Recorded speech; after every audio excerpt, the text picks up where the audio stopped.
Fala galera, estamos aqui para mais um episódio do Agile Geeks, nosso episódio 9, e vamos falar como nós agilistas organizamos projetos que chegam, digamos, tortos, aqueles famosos projetos bomba. É isso aí, galera. Hoje o tema tá bem bacana, bem interessante e, como nós dizemos aqui, bem-vindos ao mundo real.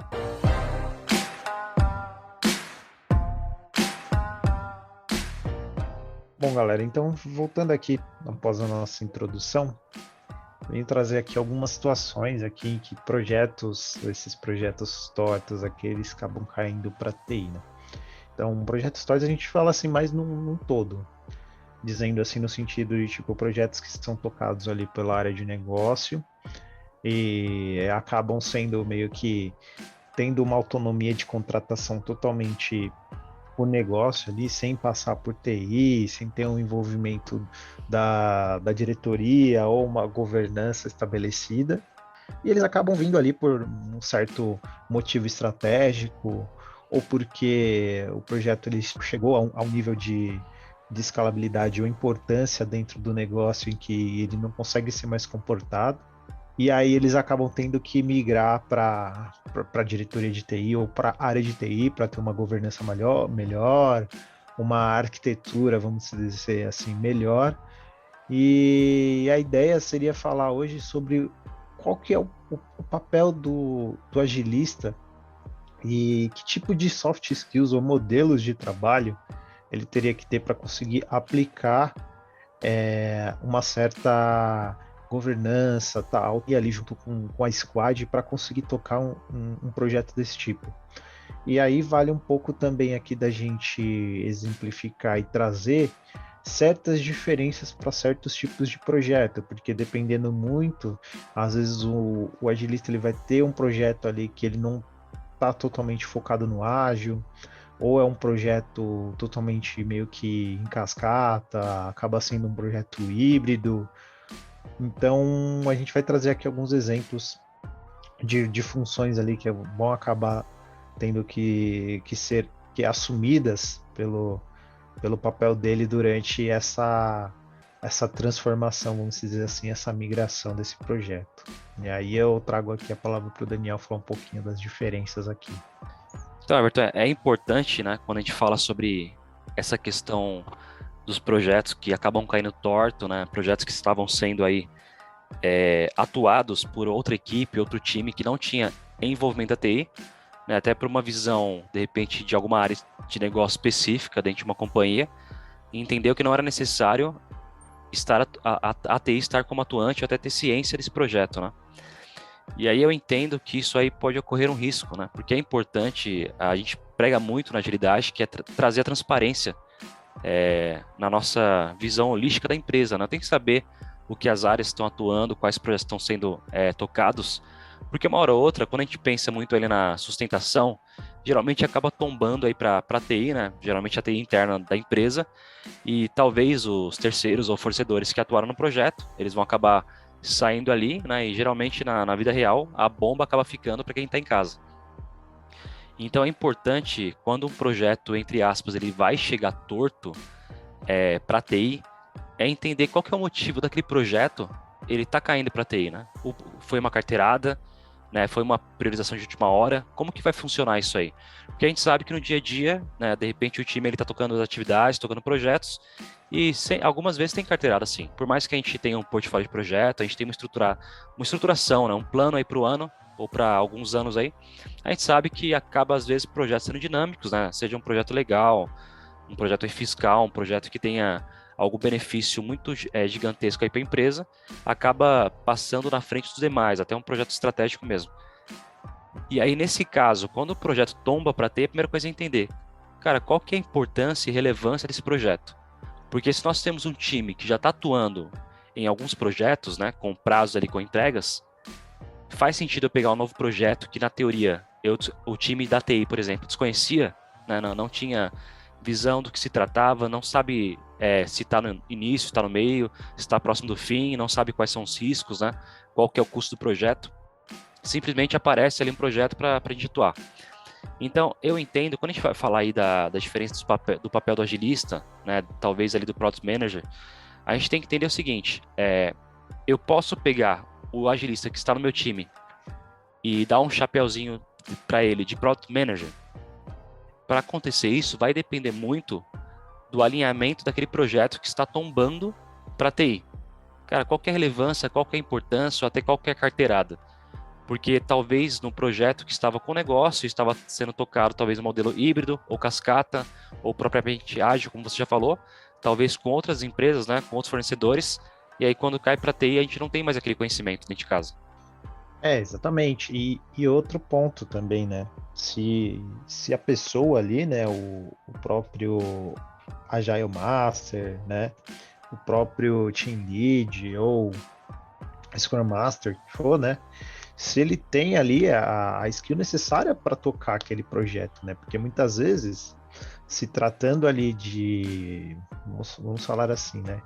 De projetos em cascata, onde exige um controle, exige ali um prazo para ser estabelecido e outras diretrizes que a gente precisa controlar, que muitas vezes, dependendo do profissional, ele acaba assumindo ali certos papéis e responsabilidades que vão além do escopo dele, isso acaba influenciando no próprio, como que eu posso dizer assim, no próprio esforço de trabalho em si, no sentido de motivação e também um pouco do que ele quer realizar ali. Foge um pouco, vamos dizer assim, do escopo de carreira dele, vamos dizer, né?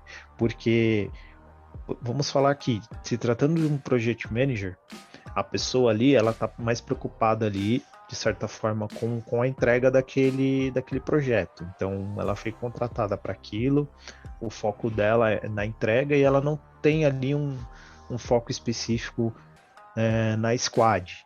Né? Ela não cuida muito das partes relacionadas a lead time, vamos dizer assim, cycle time. Ela está mais preocupada com tem um prazo, a gente precisa entregar até tal data, então eu vou motivar os meus esforços e motivar ali o que eu tenho de controle para estabelecer cronograma, risco, me comunicar com as pessoas envolvidas para conseguir estabelecer um plano e conseguir entregar esse artefato, esse projeto na data prevista. E quando a gente tem um agilista trabalhando com um projeto desse tipo, ele tem que dosar um pouco dessas habilidades, dessas soft skills que ele tem, para conseguir abstrair um pouco dessa função que ele tem com o time e tentar focar um pouco mais na entrega. Então, certas coisas ali acabam entrando em atrito com o que ele foi aprendendo e com o que ele foi meio que estudando ao longo da sua carreira. Ele vai ter que fazer essa junção do que ele tem junto com o time, questão de motivação, questão de olhar não só para o projeto, mas também para a squad, mas dependendo do tipo de projeto, ele vai ter que fazer essa troca de chavinha, e muitas vezes tem pessoas que não conseguem ter esse tipo de troca de chave. E é importante também, né, o Everton, a gente entender que o Project Manager, né, o gerente de projetos, ele estudou PMBOK, tá? Ele não necessariamente que ele não pode ser agilista, mas ele é um cara que ele estudou a estrutura do PMBOK. Então, assim, como que ele compreende um projeto? Ele compreende o projeto por fases, né? Então, nós temos o início, planejamento, execução, monitoramento e controle e, por fim, encerramento. Que aí o gerente de projetos ele pode atuar com fases, né, com milestones ali, marcos no projeto, como ele pode entregar como o pacote completo, né, do projeto até o fim, para entregar e fazer uma única entrega. Então, assim, o gerente de projeto ele está muito mais preocupado com a aquisição de recursos, né, com estar aí, envolver as partes interessadas, os stakeholders, levantar os requisitos ali de forma preditiva, criar um sequenciamento de atividades, né, criar ali seu cronograma e fazer a gestão desse cronograma, geralmente ali no project, né, com um diagrama de Gantt. E aí ele vai, né, de repente vai controlar o custo, vai controlar os riscos do projeto e vai estar gerando status report aí tanto a nível de time como a nível executivo para apresentar se o projeto de repente está ali verde, vermelho ou amarelo, né? Essa é a função, digamos assim, do gerente de projetos. Ele é um cara focado em um ou mais projetos e ele está preocupado com o quê? Com o prazo e com a entrega. Quando a gente fala de um Agile Coach, né, quando a gente fala de um Enterprise Agile Coach, Esses dois níveis, eles estão mais preocupados ali com a produtividade, a performance dos times, e se de fato os times estão seguindo o quê? Os métodos ágeis, né? Os frameworks aí, se estão respeitando aí digamos, as premissas, né, da agilidade, e se estão conseguindo trazer valores e ganhos, não só para um time, mas para vários times. E no caso do Enterprise Agile Coach, ele está preocupado com o quê? Com mudar a mentalidade de uma organização como um todo. E esse é um grande desafio para o Enterprise Agile Coach, né? Para você transformar uma cultura até então mais tradicional, e aí não estou mais falando só de projeto, né? Mas você trazer uma cultura mais lean também, pensando na fábrica, pensando em diversos tipos de área da empresa, marketing comercial, não somente na TI. Então, tá aí um pouco a diferença, né, entre o Agile Coach, o Enterprise e o Project Manager. E vale também aqui trazer, às vezes, exemplos de tipo, o que a empresa também quer contratar para ali para o escopo de trabalho dela, né? Porque às vezes vamos supor, a empresa acha que, tipo, vou contratar um agilista para tocar um projeto aqui meu que é focado de forma totalmente em cascata, né? Totalmente focado nessa função mesmo do project manager, né? Do cara chegar lá e trabalhar não num projeto, não num produto, né? Algo que tem ali o começo, meio e fim. E muitas vezes você está trazendo uma pessoa ali que não tem muito perfil do que você necessita. E aí você acaba também trazendo problemas para esse seu projeto que você quer tocar. Sim. E é importante também entender, por exemplo, né, voltando ao tópico desse podcast, que é quando um projeto ele vem para TI, só que até então era um projeto conhecido. O que eu entendo, independente se tem carteirada, independente do que seja, se for um projeto que tinha uma equipe atuando, né, que até então nós não conhecíamos, e esse projeto chega para de repente um agilista ali, né, um Agile Coach, um Scrum Master, um Agile Master, ele vai colocar o chapéuzinho de um líder de projetos para apoiar, né, se essa força-tarefa aí, que a gente sabe que no dia a dia às vezes falta capacity, você precisa de alguém para que faça mais de uma atividade ali, para poder ajudar a empresa, enfim, né, os times. Então, assim, quando esse projeto vai cair para o chapéuzinho do agilista, primeira coisa que vai ter que ser feito, verificar se ainda tem conhecimento dentro de casa. Tá, quando eu estou falando de conhecimento, geralmente a área de negócio vai continuar na empresa, obviamente, a não ser que tenha alguma rotatividade. Mas talvez se esse projeto ele foi tocado por pessoas, por terceiros, né, e você vai atender como um agilista interno da TI, você vai ter que parar o projeto, você vai ter que analisar, você vai ter que replanejar, você vai ter que ler novamente todo o escopo do projeto, vai ter que entender os requisitos, vai ter que entender qual fase que estava o projeto, né, quais eram os riscos, as restrições, quais eram os prazos, se o projeto ele está saudável, se ele já está ficando um pouco mais, ali digamos, posso falar doente, né, se já está começando a quebrar, não vai ser entregue no prazo. Então, assim, é um desafio muito grande, né, o Everton, porque assim, você vai pegar uma coisa desconhecida e você vai ter que entender essa coisa. E a gente sabe que às vezes no dia a dia são repassados projetos, que a gente acaba tendo chapéuzinhos adicionais aí para cuidar desses projetos, só que no fim a diretoria, né, o alto escalão da empresa, que é o prazo que estava sendo mantido antes, né, anteriormente. E a gente sabe que essa realidade não acontece, porque como que você vai manter um prazo definido no início ou anteriormente, sendo que talvez você vai ter que formar um novo time para continuar tocando esse projeto. E digo mais, às vezes você tem que também atuar como você falou, né? Além desses papéis em que você trouxe exemplos, o agilista ali ele vai ter que atuar também com a formação do time. Então ele vai ter que tem duas pontes ali que ele vai ter que dosar ali, vai ter que estar segurando os pratinhos ali para conseguir ter essa entrega. Então, muitas vezes o timing para isso tudo acaba ficando muito complicado ali dele conseguir pensar. Então, esse é um tipo de projeto que, se você não tem todos esses pontos estabelecidos, ele acaba trazendo uma certa dificuldade ali para a pessoa em si, que é de outro mundo, para falar a verdade, né?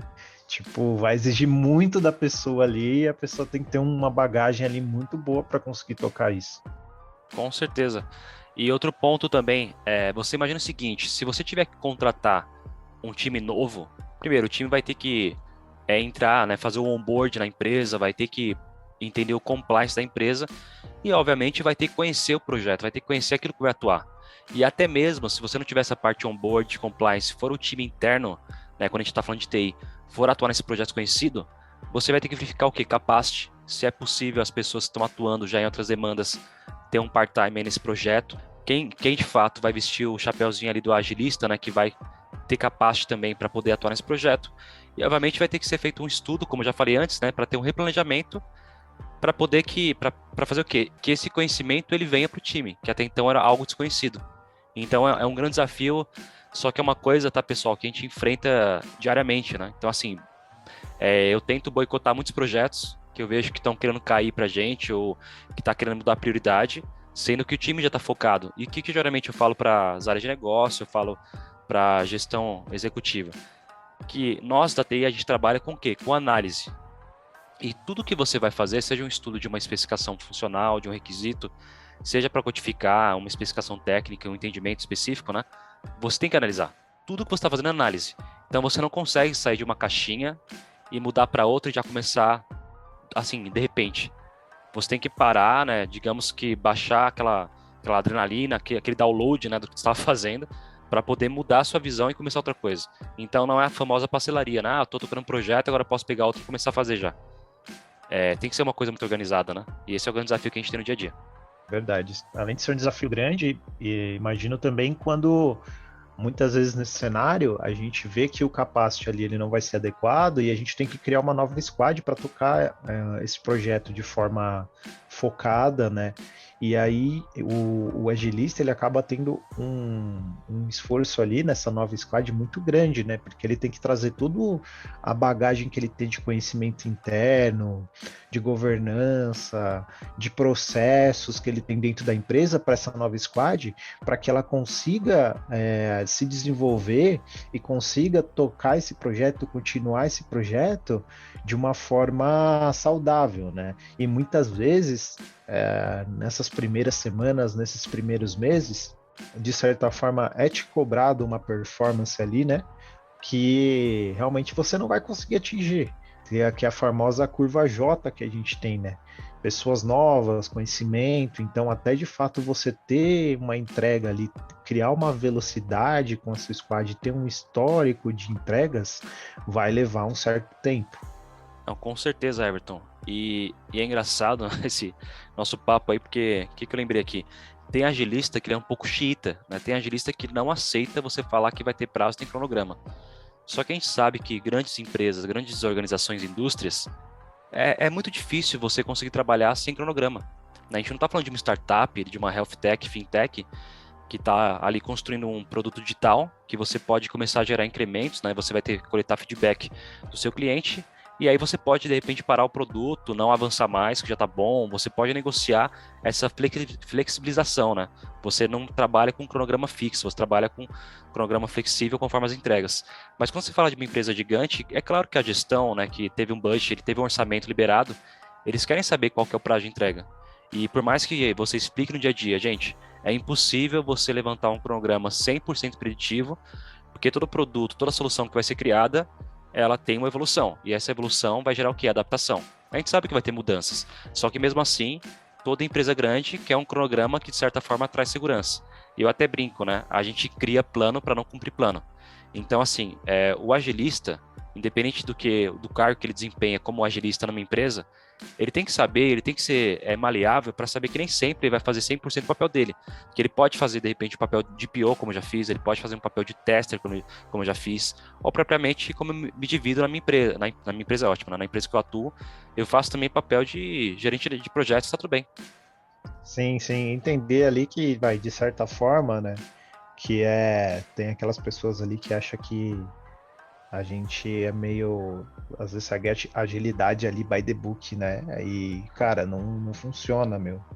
Muitas vezes, tudo que você aprende ali nos cursos, nas certificações que você tira, quando você vai de fato ali para o dia a dia, você vê que é difícil de você conseguir aplicar, não funciona da forma que você esperava. E, meu, não adianta, né? Por mais que a gente tenha ali todos os nossos guides, todos os nossos frameworks e as coisas bonitas ali que a gente ouve no dia a dia, a gente tem que fala assim, cara, eu tô no mundo real, eu preciso fazer isso funcionar da melhor forma possível, então vou me apoiar nesses métodos e nessas coisas para fazer que isso funcione, mas eu não vou ser by the book.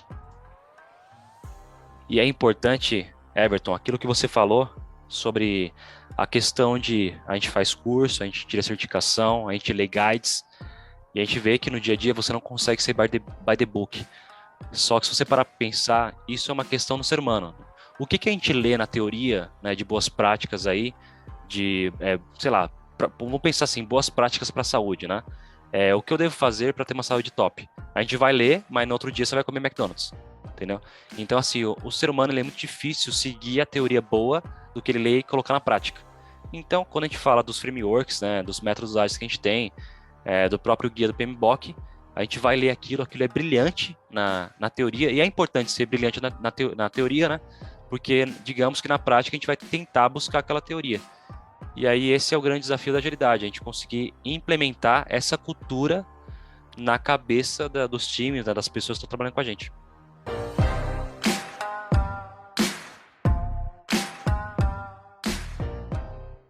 Então, pessoal, chegamos ao fim de mais um episódio. Eu vou pedir para que vocês, se vocês pudessem deixar aqui também nos nossos comentários aqui, situações ou problemas que vocês já passaram durante o dia a dia aí, durante a carreira profissional de vocês. Seria bastante importante para que a gente possa trazer aqui novos conteúdos, certas situações e também poder respondê-los aí com alguma ajuda ou com algum artigo ou livros aí nessas situações. É isso aí, galera. Não se esqueçam de se inscrever, compartilhar esse conteúdo que ajuda muito a gente. Valeu!